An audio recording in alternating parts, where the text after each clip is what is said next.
Hello दोस्तों, मैं वरुण यादव आप सबका the smart study coaching centre में स्वागत करता हूं। जैसा कि हम लोग ने कक्षा 10 के दीर्घात समीकरण पढ़ रहे थे, कितने प्रकार के होते हैं उसे देख चुके थे। शुद्ध दीर्घात समीकरण को देख चुके थे, मिश्र दीर्घात समीकरण को देख चुके थे। मिश्र दीर्घात समीकरण को हल करने की विधि को भी देख चुके थे, कितने प्रकार से हल होते हैं उसे भी देख चुके थे। आज हम लोग देखेंगे दीर्घात समीकरण की प्रकृति पर आधारित प्रश्न। बार बार एक क्वेश्चन पूछे जाते हैं, तो यहाँ पर देखिए, जब प्रकृति पर देखेंगे तो दीर्घात समीकरण का व्यापक हल होता है ax² plus bx plus c बराबर 0। यह दीर्घात समीकरण का व्यापक हल होता है। यहाँ से जब सूत्र का प्रयोग करते थे या विविधकर ज्ञात करेंगे,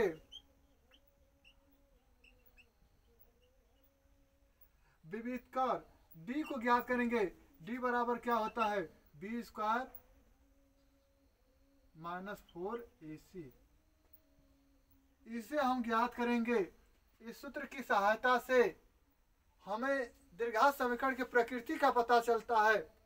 यदि d का मान जब 0 से बड़ा होगा, d का मान जब 0 से बड़ा होगा तो इनका मूल दो भिन्न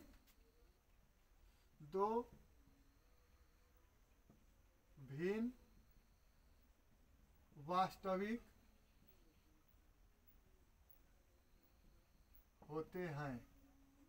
यदि d का मान जब 0 से बड़ा होगा तो मूल दो भिन्न और वास्तविक होंगे। इसका मतलब है कि दो ठे मूल होगा लेकिन अलग अलग होगा, दोनों वास्तविक होगा। लेकिन जब d का मान बराबर है 0 के, तो इनका मूल वास्तविक होता है। समान और वास्तविक होता है। यदि d का मान छोटा हो 0 से तो कोई मूल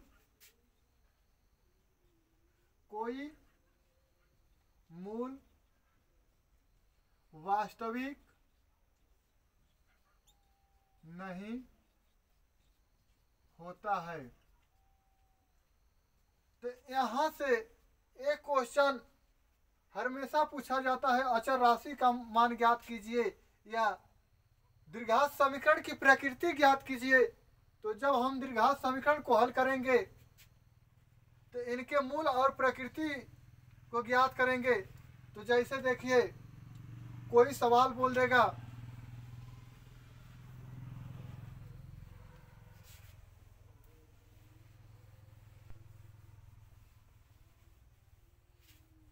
कोई सवाल देगा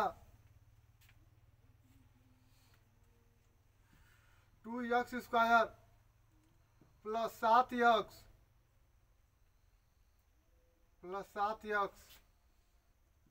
प्लस 6 प्लस 3 कर लेंगे, 3 बराबर 0 है। तो दीर्घात समीकरण की प्रकृति ज्ञात कीजिए। दीर्घात समीकरण की, तो दीर्घात समीकरण की प्रकृति ज्ञात कीजिए और इसके मूल भी ज्ञात कीजिए। तो यहाँ पर देखिए, जब प्रकृति केवल पूछेगा और इससे मूल पूछेगा, तो यहाँ पर सबसे पहले हम लोग प्रकृति निकालेंगे।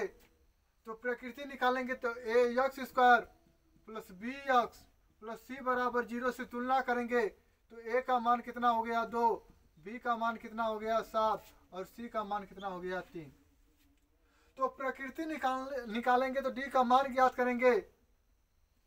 d बराबर b² माइनस 4ac होता है। तो b का मान कितना दिया है 7, तो 7 का स्क्वायर माइनस 4 गुणे a का मान कितना दिया है 2 और सी का मान कितना दिया है 3। 7 का स्क्वायर करेंगे तो 49 होगा। यहाँ पर 4 दुना के 8, 8 तरीके 24, ये 24 हो जाएगा। जब 49 में से 24 घटाएंगे तो डी बराबर कितना हो जाएगा 25। डी का मान कितना आ गया 25। तो यहाँ पर प्रकृति में हम बताए थे जब डी का मान बड़ा होगा 0 से तो दो मूल भिन्न और वास्तविक होते हैं। जब डी का मान 0 के बराबर होगा तो दो मूल समान और वास्तविक होते हैं। जब डी का मान छोटा होगा 0 से तो कोई मूल वास्तविक नहीं होता है। तो यहाँ पर देख रहे हैं डी का मान 25 है तो 0 से बड़ा है, मतलब डी का मान 0 से बड़ा है तो इसे लिखेंगे अतः डी का मान 0 से बड़ा है तो दो मूल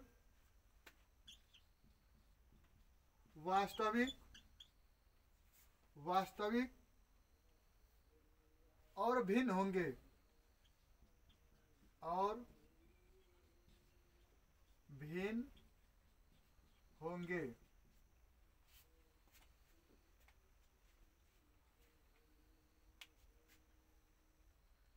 तो यहाँ से हमको मालूम हो गया। तो प्रकृति निकालते समय हम किस प्रकार हल करेंगे, इस पर आधारित और क्वेश्चन देखेंगे। जैसे अचर राशि का भी मान पूछता है, अगर दे देगा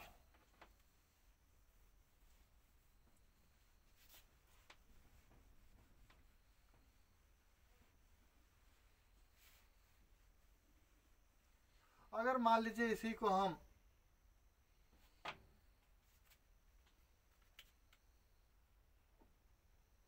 के मान ले रहे हैं, जब इसे हम के मान कर हल करेंगे तो सवाल लिखेंगे 2x स्क्वायर प्लस के एक्स प्लस 3 बराबर 0 के मूल वास्तविक है तो के का मान ज्ञात कीजिए। तो यहां पर देखिए सबसे पहले A X square plus B X plus C बराबर 0 से जब तुलना करेंगे तो सी का मान कितना हो जाएगा 3, बी का मान के और ए का मान 2 हो जाएगा। तो यहाँ पर मूल वास्तविक दे दिया है तो डी बराबर क्या रखेंगे 0। जब डी बराबर 0 रखेंगे तो यहाँ पर देखिए ए 2 डी बराबर क्या होता है 0, तो डी का मान क्या होता है बी स्क्वायर माइनस 4ac बराबर 0 हो जाएगा, क्योंकि मूल वास्तविक है। तो यहाँ पर b का मान कितना दिया है k, तो k का स्क्वायर करेंगे माइनस ये 4 है, a का मान 2 है तो गुणे 2 करेंगे, b का मान 3 है तो गुणे 3 करेंगे बराबर 0। तो यहाँ पर 4 दुना के 8 तरीके 24 तो के स्क्वायर माइनस 24 बराबर 0 हो गया। तो यहाँ पर ये माइनस है उस पर जाएगा तो क्या हो जाएगा प्लस, तो के स्क्वायर बराबर 24 हो जाएगा। दोनों पक्षों का वर्गमूल लेने पर तो के बराबर क्या हो जाएगा प्लस माइनस कड़ी में 24। तो इस 24 को हम 6 चौक के 24 लिख सकते हैं, कड़ी में प्लस माइनस 6 चौक के 24। तो 4 का वर्गमूल कितना होगा 2, तो 2 कड़ी में कितना होगा 6। तो यहाँ पर दो मूल मिल चुका है, प्लस माइनस 2 कड़ी में 5। ये प्लस भी हो सकता है माइनस भी हो सकता है, वर्गमूल में 2 मूल होते हैं। तो यहाँ से हम k का मान ज्ञात कर चुके हैं। तो प्रकृति पर आधारित इन्हीं 2 प्रकार के क्वेश्चन पूछे जाते हैं, जैसा कि हम लोग पढ़ चुके हैं।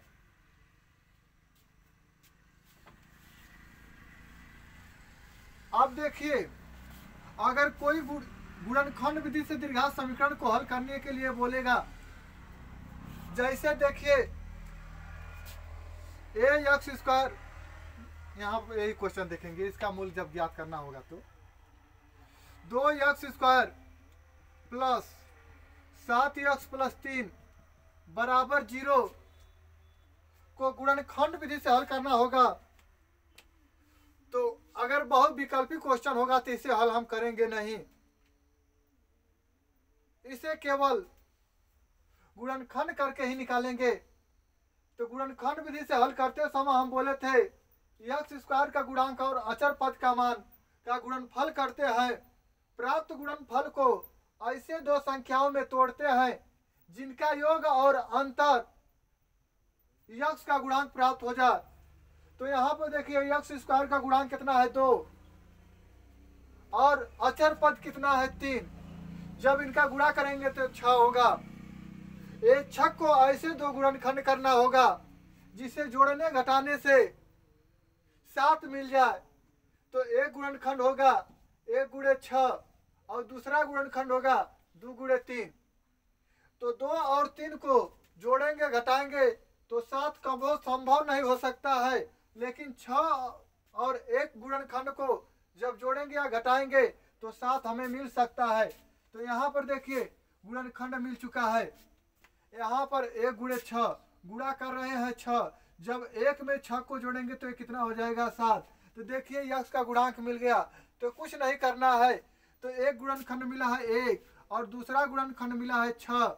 इसमें केवल x² के गुणांक से भाग दे देंगे। x² का गुणांक कितना है 2। यहाँ पर इसे जब हल करेंगे तो इसमें भी x² के गुणांक से भाग दे देंगे। तो 2 मूल था x का मान। तो यहाँ पर इसके अलावा केवल इनके बीच का चिन्ह बदल जाती है। अगर ये प्लस है तो माइनस हो जाएगा, प्लस है तो माइनस। तो यहाँ पर देखिए 2 1 कम 2, 2 3 6। तो मूल कितना मिला है x बराबर -1/2 और -3।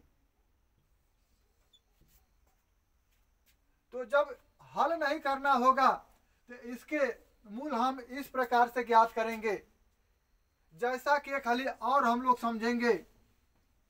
जब इनका मूल ज्ञात करना होगा तो सबसे पहले x² का गुणांक कितना है 2 और अचर पद कितना है 3, इनका गुणा करेंगे 6। तो 6 का ऐसे 2 गुणनखंड करना है जिनका योग 7 आ जाए। तो 6 का पहला गुणनखंड होता है तो 1 गुणे 6। यहाँ पर देखिए गुणा करने पर 6 आ चुका है, लेकिन देखेंगे इसे जोड़ने या घटाने से x का गुणांक कितना है 7। तो यहाँ पर 1 और 6 को जब जोड़ेंगे तो कितना होगा 1 + 6 को जोड़ेंगे तो 7 होगा। तो इस प्रकार हम देख रहे हैं तो दोनों का गुणनफल भी मिल चुका और x का गुणांक भी मिल चुका। तो गुणनखंड कितना मिला था 1, 6। यही 2 गुणनखंड मिले थे। अब इसमें जो x² का गुणांक है दोनों गुणनखंड में भागा दे देंगे।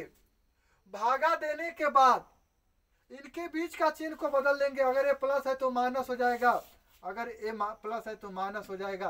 तो 2 1 कम 2, 2 3 6।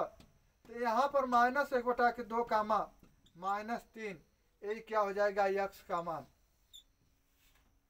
तो x का 2 मान मिल चुका है, -1/2 और -3। तो इस प्रकार के जब द्विघात समीकरण होंगे तो उसे हम हल कर लेंगे। अब अगले चैप्टर में हम सब सांख्यिकी को स्टार्ट करेंगे।